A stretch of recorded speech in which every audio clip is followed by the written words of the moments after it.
Mr. Malu, what's your takeaway? Of course, there is a pre-existing diversification. We have 40 plus suppliers. There's increased non-Hormuz routing, but still there were some shortcomings that were at play. How do we overcome those? Well, India, usually imports 90% of its oil and gas requirements, with the 50% of that coming from Strait of Hormuz. Now, in an eventuality such as this, where the war has taken place and India's energy supply is still safe but less, and the price of crude is going up, India needs to draw a lesson and really pick on from here to so as to secure the energy supplies for future such eventualities. And in any case, it's an awakening for India to actually take up self-sufficiency in energy more seriously. It's something that is not that well taken care of in India. There are various things the Indian government can do to secure energy supplies for the future and for to avoid such chaos from happening, such as what's happening right now in case of LPG shortage and restaurants and houses not able to cook.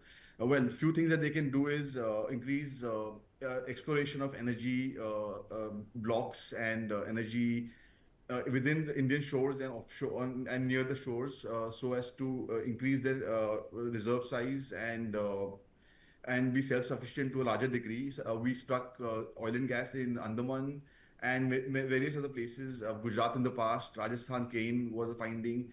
So we can definitely aim to look at more blocks within Indian shores and offshore, just near the shore, for India to be self-reliant in energy. We can actually acquire overseas blocks of oil and gas Yep. in various countries where they're available for Indian PSUs such as OVL, ONGC, HPCL, IOCL, and BPCL to look at.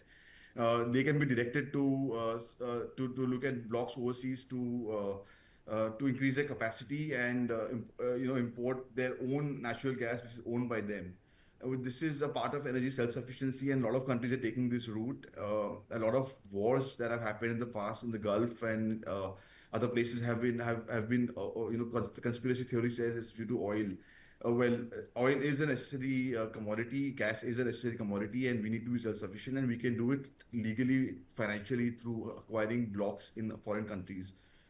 We can get into more offtake agreements with governments of other countries, not just depend on Iran and the Middle East and the Strait of Hormuz for the rest of the supply, 90% of the supply, and look at other options which are nearby, such as Southeast Asia, Africa. And if it comes down to it, I know the cost of transportation will be high, but even South America, North America. Yep. It is important to diversify and not put all your eggs in one basket and not depend on the Middle East. If this tension is to continue for a long time, we have to anyway do that. We can increase the local storage capacity, and we can import oil and LPG, LNG, and store it locally. Increase that capacity. I believe. LPG storage is a big question. LPG storage is a big question mark at this point in time. But you're absolutely right. In the eventuality of a longer conflict, all of these, from diplomacy to defense to energy,